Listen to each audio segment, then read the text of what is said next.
മഹത്വമുണ്ടാകട്ടെ. എൻ്റെ പേര് സേറ റബി. ഞാൻ വേങ്ങാശാലയം മാർത്തോമ ഇടവകയിലെ ഒരു അംഗമാണ്. ആദ്യമായി എനിക്ക് ഇങ്ങനെ ഒരു അവസരം ഒരുക്കി തന്ന വലിയനായ ദൈവത്തെ സ്തുതിക്കുകയും CSSM ഭാരവാഹികളോടും ഞങ്ങളുടെ സൺഡേ സ്കൂൾ ഹെഡ് മാസ്റ്ററിനോടുമുള്ള നന്ദി അറിയിക്കുകയും ചെയ്യുന്നു. നമുക്ക് കണ്ണുകൾ അടയ്ക്കാം, പ്രാർത്ഥിക്കാം.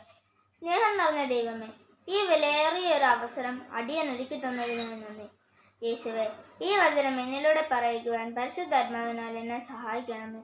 പറയുന്ന എനിക്കും കേൾക്കുന്ന ദൈവമക്കൾക്കും ഈ വചനം അനുഗ്രഹമാക്കി തീർക്കണമേ. ആമേൻ. നമ്മുടെ അല്പസമയത്തെ ചിന്തയ്ക്കായി ലഭിച്ചിരിക്കുന്ന വേദഭാഗം വിശുദ്ധ ലൂക്കോസ് എഴുതിയ സുവിശേഷം 7-ാം അധ്യായം 11 മുതൽ 15 വരെയുള്ള വാക്യങ്ങളാണ്.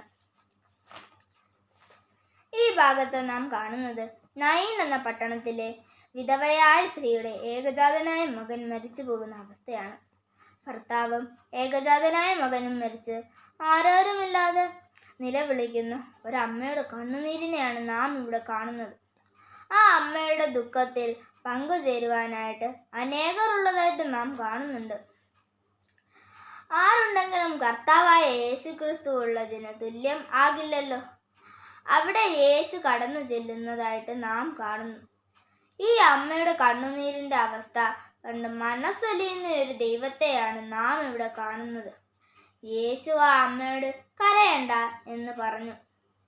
ആ മകന്റെ മഞ്ചത്തിന്റെ അടുത്തു ചെന്ന് ബാല്യക്കാരാ എഴുന്നേൽക്ക എന്ന് വിളിക്കുകയാണ്. അപ്പോൾ തന്നെ ആ മകൻ എഴുന്നേറ്റ് സംസാരിക്കുവാൻ തുടങ്ങി. യേശു അവനെ അവന്റെ അമ്മയ്ക്ക് ഏൽപ്പിച്ചു കൊടുത്തു. ഇതാണ് ഈ വേദഭാഗത്ത് കാണുന്ന പ്രധാനപ്പെട്ട കാര്യം ഞാൻ ഇവിടെ പറയാൻ ഉദ്ദേശിക്കുന്നത്. 7-ന്റെ 13-ാമത്തെ വാക്യമാണ്, അവളെ കണ്ടിട്ട് കർത്താവ് മനസ്സലിഞ്ഞ് കരയേണ്ട എന്ന് പറഞ്ഞു. അവൻ അടുത്തു ചെന്ന് മഞ്ചം തൊട്ട് മരിച്ച ബാല്യക്കാരനെ വിളിച്ചെഴുന്നേൽപ്പിച്ചു. പ്രിയ ദൈവമക്കളെ, നമ്മുടെ യേശു നമ്മുടെ കൂടെ ഉണ്ടെങ്കിൽ അസാധ്യങ്ങളെ സാധ്യമാക്കാം. യേശു കരുണയും മനസ്സലിവും ഉള്ളവനാണ്. യേശു നമ്മുടെ ഒരിക്കലും നടക്കില്ലെന്ന് കരുതുന്ന പ്രശ്നങ്ങൾ പരിഹരിച്ച് നടത്തിത്തരുന്നവനാണ്.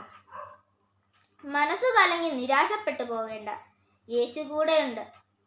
അറിയേണ്ടതുപോലെ അറിഞ്ഞ് കാണേണ്ടതുപോലെ കണ്ട് യേശുവിനെ കണ്ടു വിളിക്കുന്നവരുടെ കൂടെ നമ്മുടെ ദൈവം ഇറങ്ങി വരും. ഈ ദൈവം ഇന്നും ജീവിക്കുന്നു, ഇന്നും പ്രവർത്തിക്കുന്നു.